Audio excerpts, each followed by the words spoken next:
up, grade 8? Welcome sa aking channel.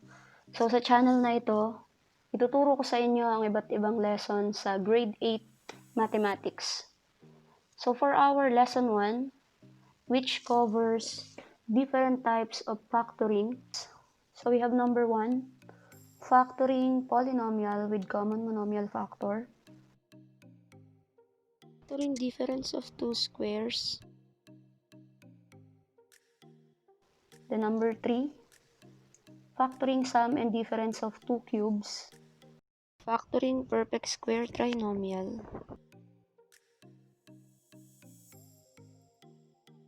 And last is factoring general trinomial. But for today's video, mag-focus muna tayo sa factoring polynomial with common monomial factor. Okay, let's start.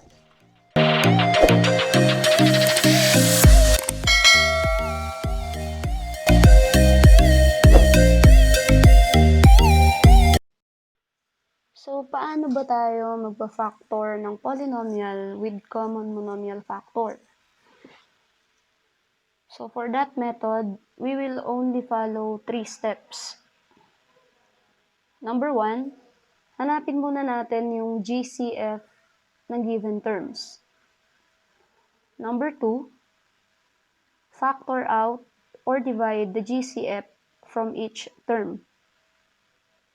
And then number 3, since multiplication is the reverse process of factoring, we can always check kung tama ba ang ating sagot by multiplying polynomials, specifically using distribution rule.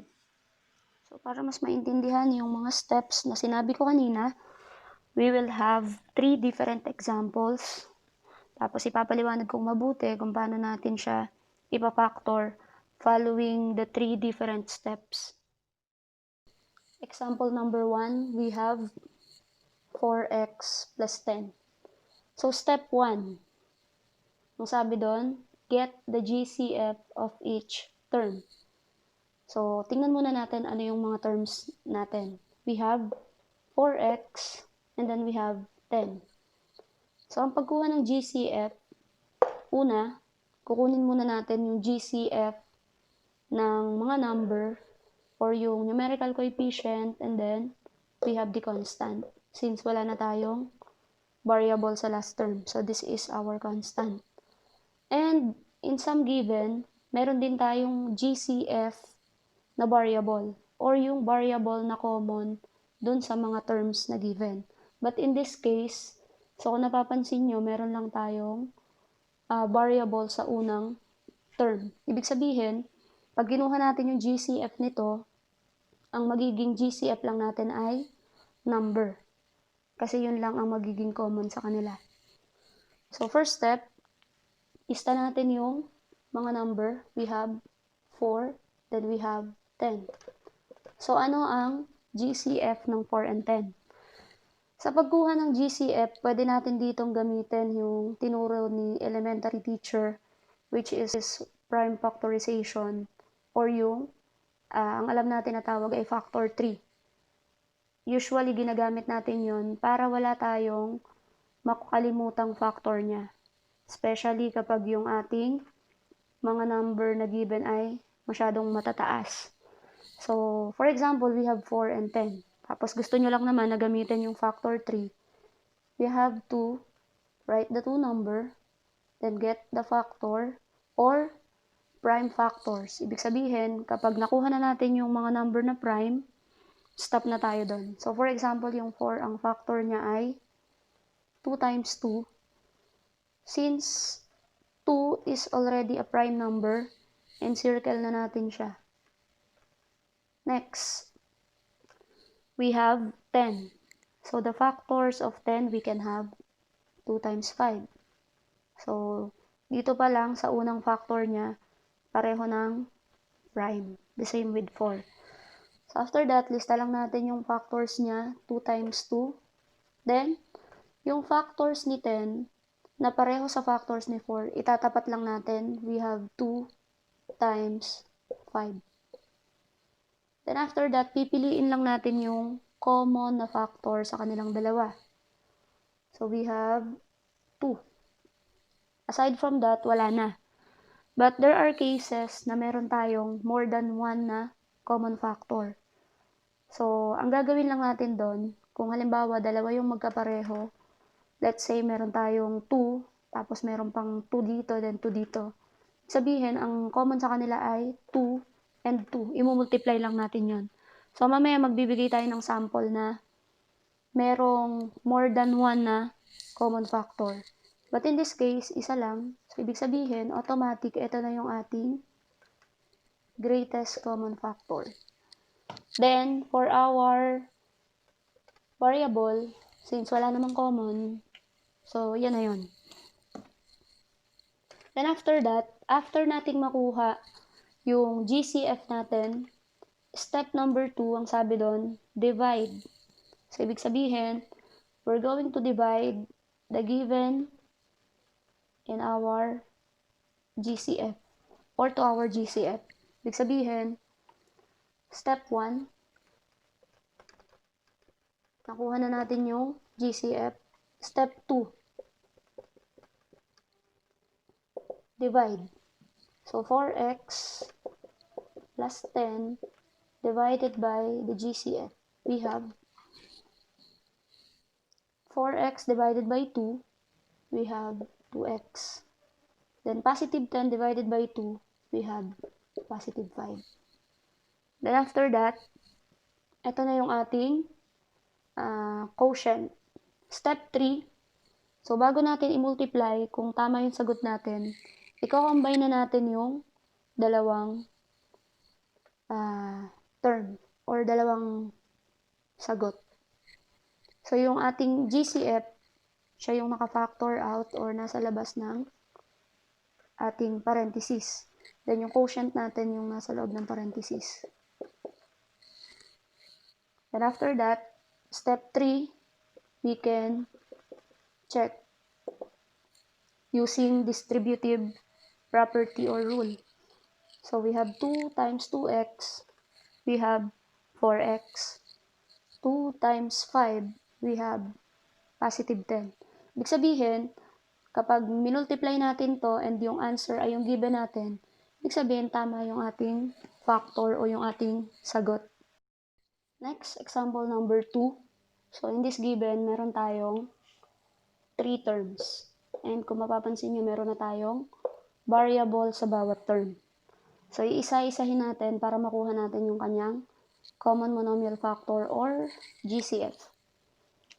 So, kagaya lang dong example number 1, uunahin muna natin yung mga number. So, kunin natin yung GCF ng bawat number. We have 36, we have 40, then 8. So, since malalaking number na yan, so mas maganda na gagamitin talaga natin yung factor 3. So, if we have 36, so kahit anong simula na factor ang gamitin nyo, pareho lang yung magiging end up niya na prime factors. So, let's say sa 36, di ba meron tayo dong 6 times 6 or 9 times 4. So, kahit ang gamitin natin ay 9 times 4 or 6 times 6, pareho lang po yung listahan ng prime factors natin sa huli. So, let's say ang gagamitin ko ay 6 times 6. Then, yung 6, hindi pa siya prime number. Meron pa tayong factor dito na 2 times 3. Tapos dito rin 2 times 3. Then yung 2 and 3, pareho na siyang prime number. So, encircle na natin. Okay, so if we're going to list, so meron tayong factors na 2 times 2 times 3 times 3. So, i-check natin. 2 times 2, 4. 4 times 3, 12. 12 times 3, 36. So, ito yung kanyang prime factors. 4, 40. So, halimbawa, ang gagamitin ko ay 4 times 10. Then, ang gagamitin nyo naman ay 8 times 5. So, pareho lang po yung magiging sagot natin sa prime factors. I'm going to use 8 times 5 para meron na kaagad akong isang prime number. Then, yung 8, meron pa akong factor dyan na 4 times 2. Then, Sa dalawang to, meron na akong prime number na 2. So, encircle ko na. So, yung 4, meron pa akong 2 times 2. So, kapag nilista ko yung factor ng 40, itatapat ko lang yung common factor niya kay 36. Para mamaya, pag pinili ko, hindi na ako mahihirapan kasi magkakatapat na siya. So, sa 40, meron akong 2 times 2. So, meron tayong tatlong 2, isang 5. So, dahil meron akong dalawang 2 dito, then ito ay 3. So, dito ko na siya ilalagay. Times 2 times 5. So, check natin. 2 times 2 is 4. 4 times 2 is 8. Then, 8 times 5 is 40. Then, for 8, meron tayong 4 times 2. So, 2 is a prime number in circle. Then, yung 4, meron tayong 2 times 2 in circle. So, meron tayong tatlong 2 as factor of 8. So, 2 times 2 times 2. Since ang terms natin ay tatlo, ibig sabihin, pag kinuha natin yung GCF, dapat yun yung factor na common dun sa tatlo. So, ibig sabihin, yun lang yung number na 2, then 2. Yung 2 dito, hindi natin siya pwedeng i-consider na GCF since factor lang siya ni 40 and 8, pero wala kay 36. So, ito na yung sinasabi ko kanina. Meron tayong more than 1 na common factor. Ibig sabihin, i-multiply lang natin siya. So, 2 times 2, 4. So, ito na ngayon yung common factor natin sa 36, sa 40, at saka sa 8. So, we have GCF. Pero, since ang given natin na to, merong variable, so, hindi pa ito yung GCF natin. Paano naman pag kinukuha natin yung GCF or Common Monomial Factor ng variable? So, ang gagawin lang natin dyan, tingnan natin ano yung same variable sa bawat term. So, kung meron tayo ditong y, meron din akong y sa second term, meron din akong y sa third term. Ibig sabihin, common ang y sa mga terms na to. Then, pipiliin lang natin ano yung merong pinakamababang exponent. Ibig sabihin, kung ito ay 4, ito ay 3, ito ay 1, meron tayong common na y sa kanilang tatlo or yung pinakamababa ang exponent. So, we have 4y. So, all in all, ang ating common monomial factor or GCF ay 4y or yung common sa tatlo. Step 2. So, pagkatapos natin kunin yung kanyang GCF, pwede na natin siyang i-divide sa ating original given. So, para hindi tayo malito, pwede natin isulat ulit.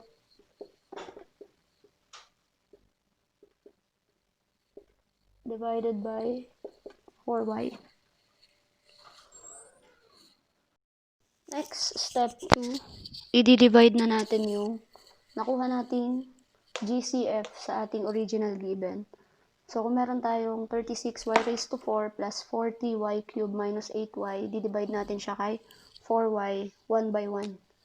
So, 36, unahin muna natin yung kanyang numerical coefficient. 36 divided by 4, we have 9.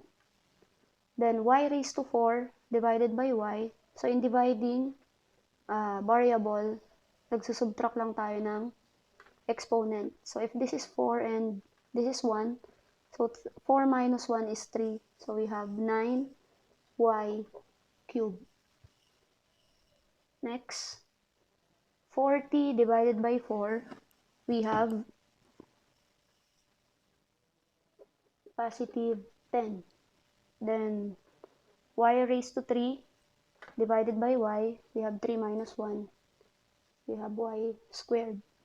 Then, last term, negative. So, dapat careful kayo sa sign. So, negative 8 divided by 4, we have negative 2. Then, kung meron tayong 1 dito, minus 1, ibig sabihin, canceled na siya or 0. So, we have 2 sa last term. 2 lang ang ating sagot. So, this is already the quotient. So, ang step 3 natin, checking. But before that, combine muna natin yung ating GCF o yung nasa labas ng parenthesis, 4y. Then, yung ating quotient na 9y cubed plus 10y squared minus 2. So, ito na yung ating factor. Step 3, checking. So, 4y times 9y cubed, we have 36y raised to 4. Next, 4y times 10y squared, we have 4 times 10 is 40. Then, y times y squared is y cubed. Then, 4y times negative 2, we have 4 times negative 2 is negative 8. Then, copy y. Ibig sabihin, tama yung ating factor. Okay, last example. Example number 3. We have 25x cubed y plus 15y squared. Same process. Kunin natin ang GCF ng 25 and 15. So, we have 25. Meron tayong 5 times 5. So, nakuha na kaagad natin yung kanyang prime factors.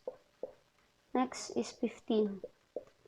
So, sa 15, meron tayong 3 times 5. The same, nakuha na kaagad natin yung kanyang prime factor. So, we have 5 times 3. So, automatic ang ating GCF is 5 or yung common dito. Then, check natin yung variable natin. We have x cubed, pero sa second term, wala naman. Then, we have y and y squared. Ibig sabihin, meron tayong common sa variable. Piliin natin yung may pinakamababang exponent. We have y raised to 1 or y. So, 5y is our GCF. Okay, next, step 2.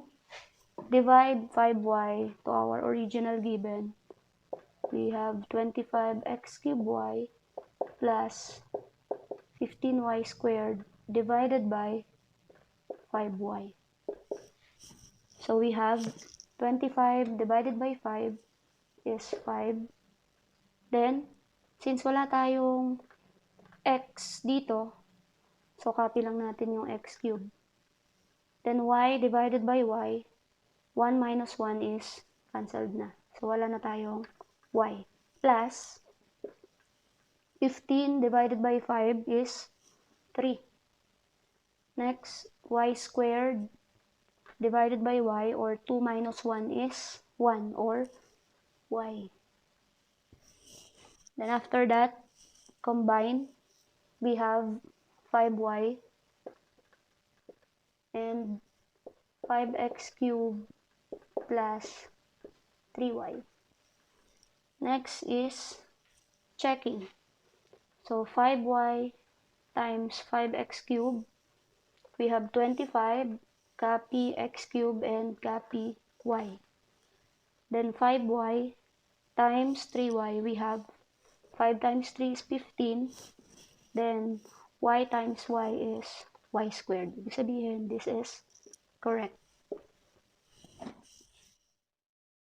So, i-check natin kung nakuha nyo yung step-by-step procedure na ginagawa natin para ma-factor natin ang polynomial with common monomial factor. So, meron ako ditong 2 additional given. So, i-factor nyo to using yung process na ginawa natin kanina. So, I'll give you time para magsagot or i-post nyo na lang tong video. Then, after that, tingnan nyo kung magiging tama yung inyong sagot.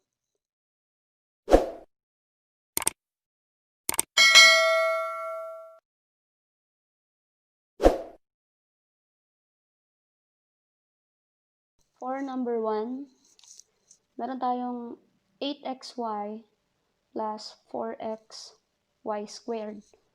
So, for 8 and 4, ang common sa kanila or common factor nila is 4. Then, parehong may x.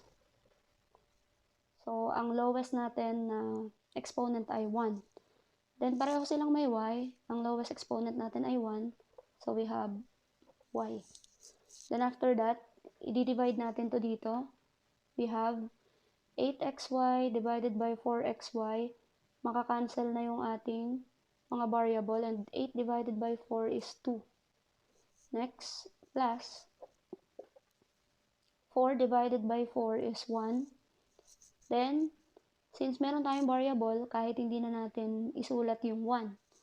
X divided by x, cancelled. Then, or 0 na siya.